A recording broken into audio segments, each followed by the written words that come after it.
তো আল্লাহ তাআলা আমাদেরকে পৃথিবীতে বানাইছেন, আল্লাহর উদ্দেশ্য আছে, মাকসাদ আছে, ঠিক না? নাকি এমনিতেই বানাইছেন? মনে করেন এই যে স্ট্যান্ডটা বানাইছে, এটার উদ্দেশ্য আছে না? মাইক্রোফোনটাকে ধরে রাখবে।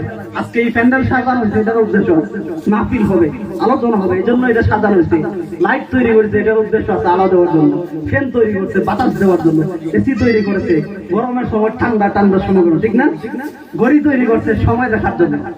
তো যেটা যে জন্য বানাইছে, যদি এটাই কাজ না করে, এটার কি দাম থাকে? গড়িয়ে যদি সময় ঠিক মতো না চলে, এটার কি দাম থাকবে? এটা আমি ফালাই দিব। মাইক্রোফোন বানাইছি, এটা যদি না চলে, এটা তো নষ্ট, এটার কোনো দাম নাই, ঠিক না? লাইট আনছে, লাইট যদি না চলে, এটার কোনো দাম আছে? তাইলে প্রত্যেকটা জিনিসের মানুষের তৈরি উদ্দেশ্য যদি থাকে, আল্লাহর তৈরি আমরা যদি পৃথিবীতে বানাইছে, আল্লাহর কোনো উদ্দেশ্য নাই। কিতা মনে করেন অযথা বানাইছে? না না, আপনারা অযথা পারতেন না। আল্লাহ কোরআনে আয়াত নাযিল করে বলে,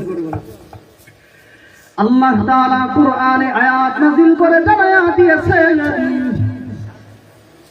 আল্লাহ বলেন, পৃথিবীর মানুষেরা রে, মানুষের তৈরি প্রত্যেকটা জিনিসের উদ্দেশ্য আছে, মাকসাদ আছে, লক্ষ্য নিয়ে তৈরি করা হয়। আমি আল্লাহ তাআলা তোমাদেরকে উদ্দেশ্য নিয়ে, মাকসাদ নিয়ে, লক্ষ্য নিয়ে পৃথিবীর মধ্যে পাঠাইছি। আল্লাহ কোরআনে আয়াত নাযিল করে বলেন, আফাহাসিবতুম আন্নামা খালাকনাকুম আবাসান ওয়া আন্নাকুম ইলাইনা লা তুরজাউন। আল্লাহ বলেন, পৃথিবীর মানুষেরা রে, তোমরা কি মনে করেছো অযথায় আমি আল্লাহ পৃথিবীতে পাঠাইছি? আল্লাহ বলেন, না না, আমি আল্লাহ অযথায় অনর্থক পৃথিবীতে তোমাদেরকে পাঠাই নাই। তাহলে প্রশ্ন হলো, আল্লাহ কেন পাঠাইছে? আল্লাহ তাআলা কোরআনের আরেক আয়াতে জবাব দেন। আল্লাহ বলেন, ওয়ামা খালাকতুল জিন্না ওয়াল ইনসা ইল্লা লিয়াবুদুন আইলিয়ারিফুন। আল্লাহ বলেন, পৃথিবীর মানুষেরা রে, আমি আল্লাহ তাআলা মানুষের জিন জাতিকে পৃথিবীর মধ্যে পাঠাইছি, সৃষ্টি করেছি, ইল্লা লিয়াবুদুন, একমাত্র আমি আল্লাহ তাআলা ইবাদতের জন্য, গোলামির জন্য। সুবহানাল্লাহ। তোমাদেরকে আমি আল্লাহ তাআলা আমার জিকিরের জন্য, আমার ফিকিরের জন্য, আমার গোলামির জন্য পৃথিবীতে পাঠাইছি।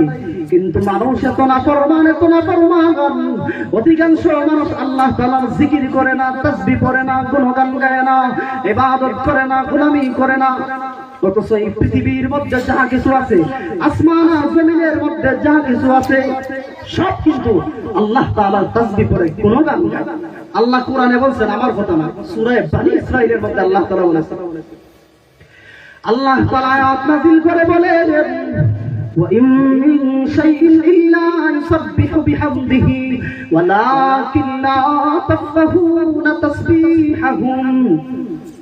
পৃথিবীর মানুষেরা রে, আসমান আর জমিনের মধ্যে যাহা কিছু আছে, সব আমি আল্লাহ তাআলার তাসবিহ করে, আমি আল্লাহ তাআলার জিকির করে।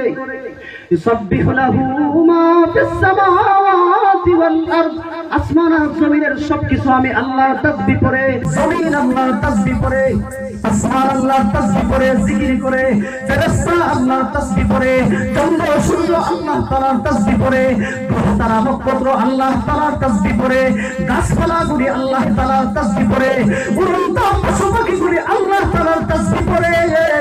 আল্লাহ বলেন, সমস্ত মাখলুকাত আমি আল্লাহ তাআলার তাসবিহ করে, গুণগান গায়, কিন্তু তোমরা বুঝতে পারো না।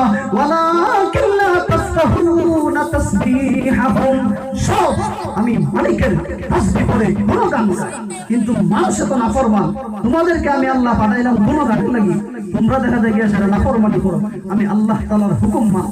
মানুষ মনে রাখবে, এটা কিন্তু চিরস্থায়ী জিন্দেগি না, দুনিয়াতে কিছু দিনের জন্য পাঠাইছি, আবার কিন্তু আমি আল্লাহ তাআলার কাছে আসতে বাঁচার সুযোগ নেই।